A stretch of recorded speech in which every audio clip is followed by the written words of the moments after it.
zie ze allemaal lopen. Ze hebben op een stukje daar. Ja, zo. En wat is daar dan? Daar. Dat is een grote dikke kut natuurlijk. Ja. Kijk, dan kunnen we die kant op.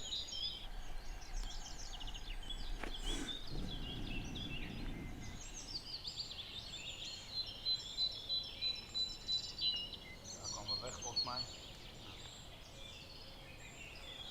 En ik weet niet of we nog een voorloop, maar daar.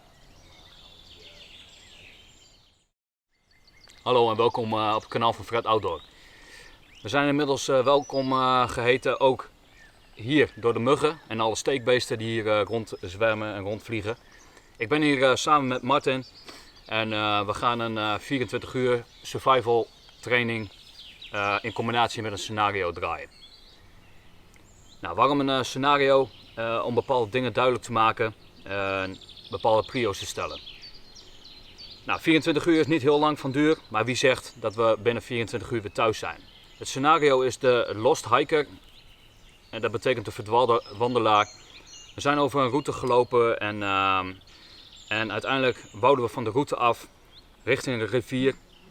Alleen we wisten niet precies waar die rivier lag en uiteindelijk zijn we gaan dwalen en we hebben de rivier nog steeds niet gevonden.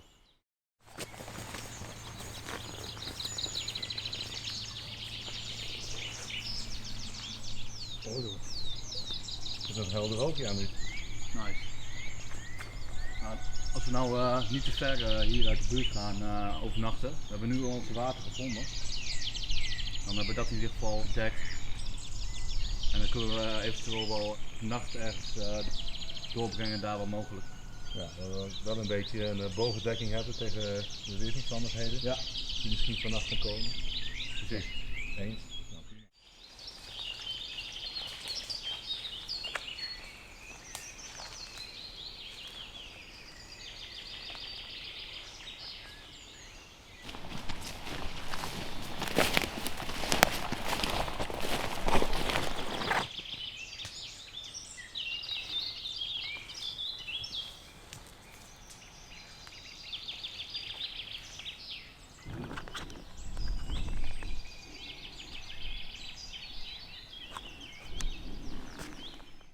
Oké, na een tijdje dwalen zijn we hier aangekomen. En we hebben bepaald dat we op de SOS-button hebben gedrukt van de GPS-tracker. En we hebben overleg gehad. We hebben even een momentje van bezinning genomen en overleg gepleegd. En we hebben bepaald dat we hier de nacht ongepland gaan doorbrengen. Nou, we hebben geen rekening gehouden met meerdere dagen. Dus we hebben de spulletjes meegenomen die we op een korte dayhike gaan gebruiken. En een korte dayhike in het buitenland. En uiteindelijk hebben we nu alles uitgestald, dus om alles op te lijnen wat we nou precies bij ons hebben. Allereerst een rugzakje. En daarin heb ik wat spulletjes en ik draag wat spulletjes bij me op de persoon. Water. Mijn waterfles, een bellycan en een waterfilter en een fodral. En ik had een vuilniszak bij me. Voedsel. Ik heb mijn noodpakketje, bestaat uit wat voedsel, wat thee, een proteinbar en wat biscuit. En dan had ik deze nog, die ik onderweg zou opeten. Dat is een droge worst. Die zou ik samen met Martin delen tijdens de hike. Dan heb ik wat touw, een paracord bracelet.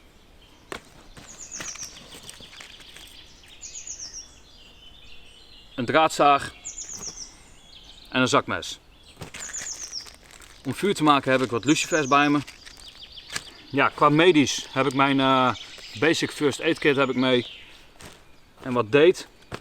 Wat tissues. En dan heb ik qua signaal heb ik deze GPS tracker. Een petsel voor bij nacht. En een fluitje voor overdag.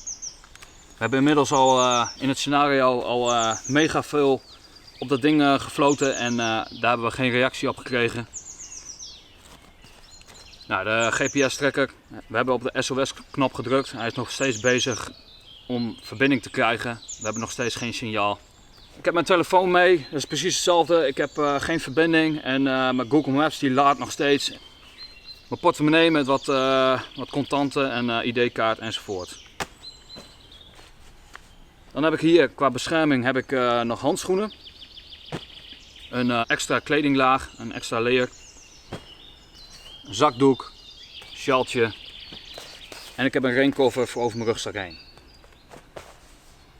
Dus dat is wat ik bij me draag. Oh ja, en mijn buitenjas. Die kan ik vanavond aandoen. Of wanneer ik het koud krijg. Martin, wat heb jij bij je? Nagenoeg hetzelfde. Ik moet niet iets gaan vergeten, daar heb ik een hekel aan. Dat is me al 3 keer gelukt, net. Dan begin ik bij, ik pak gewoon de 5 C's, begin ik bij koffer, bescherming. Anorak, handschoenen, koolsjaal waar ik ook met water kan zuiveren. Survival deken die ik qua koffer kan gebruiken als bovendekking als het regent. Ik neem alles mee. En deze bottle pouch, en wat er niet in paste, dat zat in mijn broekzakken. In die pouch, waarschijnlijk niet zichtbaar, een veiligheidsspeld. In mijn Victorinox, die ik ook mee heb, een klein magneetje om eventueel voor nood een kompas te kunnen gaan fabriceren. Bij bescherming hoort ook in dit geval EHBO. Wederom het nooddeken. We weten allemaal wel waarvoor die kan dienen. Een verbandpak, die is groot voor redelijk grote trauma's, maar deze is dus klein te maken met je mes. En dan kun je kleine pleisters bouwen in combinatie met tape, uitdroging, ibuprofen eventueel als ik koppijn krijg. Ontsmetting 70% alcohol wipe. En vodka, tevens ook voor de motivatie, voor de innerlijke mens. Hiermee kun je ook ontsmetten, maar dan kun je ook je reet mee ontsmetten als je gescheten hebt. En dat is 9 van de 10 keer het geval. Tot zover bescherming en EHBO. Dan cordage, dat is heel weinig, want we zijn gewoon een paar uur op pad. Maar 9 van de 10 keer hebben we dit als een leuk snufje om de arm. Nu komt die denk ik wel goed van pas. Touw. Ook wat eten, waaronder de lifesaver, de droge worst. Ook voor de hydratatie. Energiedrink, omdat de elektrolyten ervoor zorgen dat het vocht sneller wordt opgenomen in je pants. Signaal, fluitje en de zilveren kant van de deken, multifunctioneel. Kindling device, een kleine kaas en een kleine petsel. Combustion, vuur, aansteker, fire steel en 2 gel cubes. Kantine, een Nalgene fles met mok en deksel. En natuurlijk wat om te fratsen erbij, past er allemaal in. Maar voor het gemak, omdat we namelijk aan 1 liter water in het buitenland met plus 30 niet genoeg hebben, heb ik ook een Katadyn waterfilter mee. Qua eten, koffie en thee. Vooral de koffie vind ik erg belangrijk. Vaak in een survival situatie en je bent een vervent koffiedrinker zoals wij, je hebt het niet mee, krijg je op een gegeven moment koppijn. Omdat we allemaal keihard verslaafd zijn aan de cafeïne. Mocht je nou, dat gaat ook niet weg, daar heb je dagen last van. Dus als je op pad gaat, zorg ervoor dat je van de koffie af bent, dat je de eerste week ontgift. Of zorg ervoor dat je het mee hebt, zoals wij nu. Dan heb ik alles gehad. Nou, we hebben alles netjes uitgelijnd. Jullie hebben gezien wat we bij ons dragen. Geen rekening gehouden met een overnachting. Dus een ongeplande overnachting. En dit is wat we bij ons hebben tijdens een daghike in het buitenland. Nou, een snelle persoonlijke gear assessment. Dus het oplijnen van je spullen. Waarom doe je dat? Zodat je van elkaar kunt zien wat je allemaal bijdraagt. Zo kun je dus weer spulletjes herverdelen en lenen van elkaar. Dus daarom is het belangrijk, want anders heb je misschien wel iets bij je wat je achteraf niet gebruikt, omdat je vermoeid bent en vergeet. Daarom doe je dit.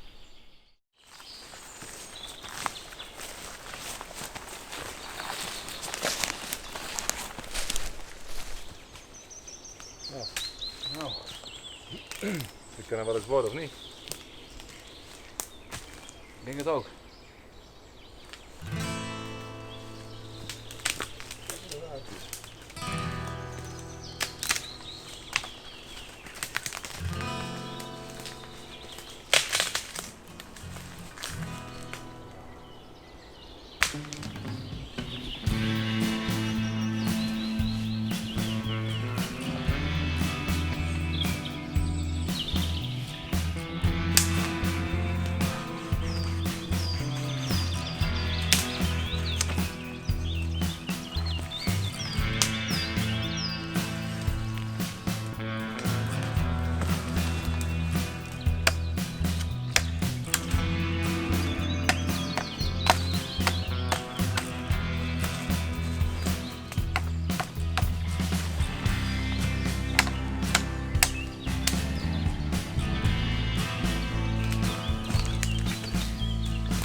Zo, het onderkomen is gereed. De onderkomens. Voor deze komende 24 uur kunnen wij ons hier vertoeven. En het is zwaar werk. We zijn 2 uurtjes bezig geweest. En Martin die ligt op zijn aludekentje. En ik heb daar een vuilniszak. Met de raincover als kussen. Die heb ik gevuld met hummus. Nou, voor de komende 24 uur dan kunnen we het hiermee doen. Maar een onderkomen is natuurlijk nooit af. En wie zegt dat we binnen 24 uur hier weg zijn? Nou, hoe lastig ook, in een survival situatie moet je toch op een gegeven moment je rust pakken. Je moet er altijd van uitgaan dat je een onderkomen nodig hebt. Want stel, het begint wel keihard te regenen en we hebben dit niet geregeld. Ja, dan heb je een uitdaging.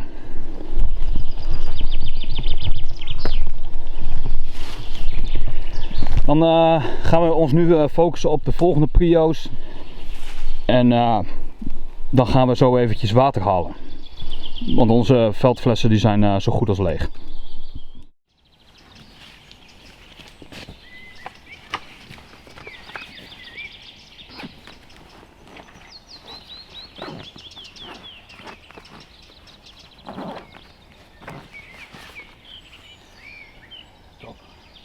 Nee.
Film even hoor.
Even een kleine break.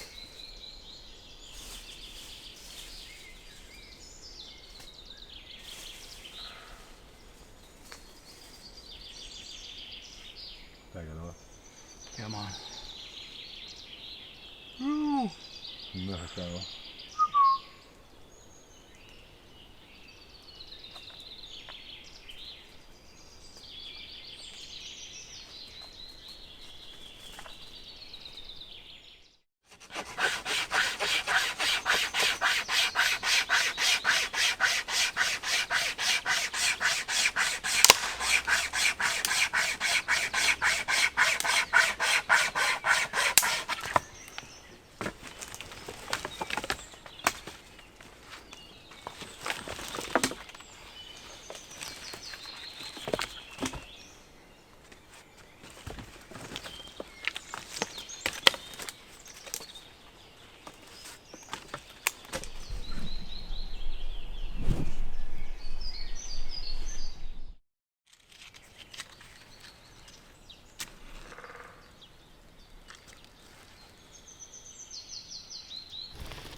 Ja, een bakkie. Goed idee, ja. Ja toch?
Einde muggen.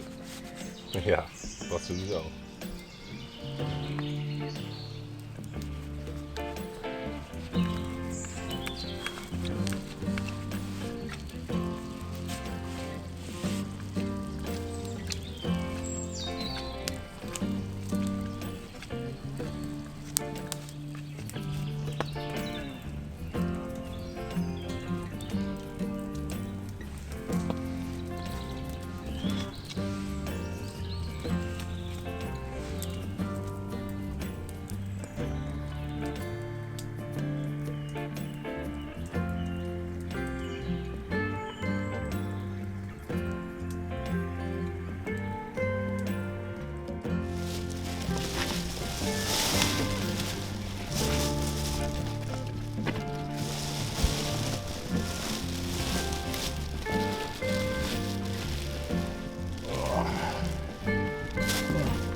Nou, de meur. Ja.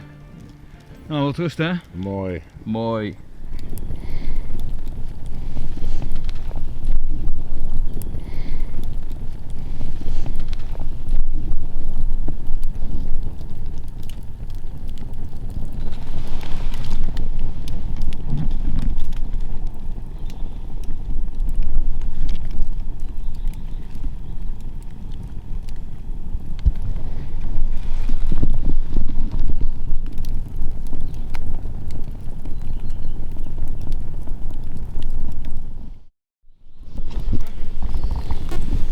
Zo, het is ochtend. Goedemorgen. Morgen. Hoi.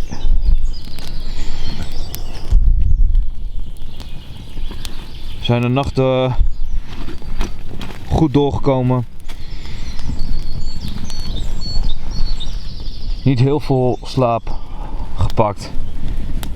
En we hebben om de beurt hebben we vuurwacht gehad.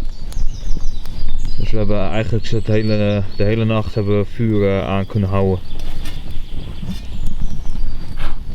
Dus dat is een goede zaak.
Zo, we hebben de boel even opgeruimd. En dan hebben we onze 24 uur erop zitten. Oké, 24 uur survival / training. Voor ons zit het erop. We hebben het aangelopen dat het misschien langer kan duren. Dus daarom hebben we voor alle zaken gezorgd. Zoals het onderkomen en vuur maken, water enzovoort. Ja, want wie zegt dat het na 24 uur dat je gered wordt, dat het ophoudt. Goed om te doen. We hebben vannacht ook met een vuurwacht gewerkt. Dus we hebben niet zoveel geslapen. Ja, dat zijn gewoon dingetjes die horen er een beetje bij. Ook een stukje slaapdeprivatie. En als we geen vuurwacht hadden gehad en we hadden geen vuur gehad met deze kou, dan ja, hadden we nog minder geslapen naar mijn idee. Dus alle zaken goed geregeld. Dat is het voordeel dat je met z'n tweeën bent. En ja, dat je niet zoveel slaapt, dat hoort er nou eenmaal bij. Nou, ik heb me in ieder geval uiterst best vermaakt. Ik hoop jij ook, Martin. +1. En dan hoop ik dat jullie de video leuk vonden. En dan zeg ik tot de volgende keer. Mooi. Tjus.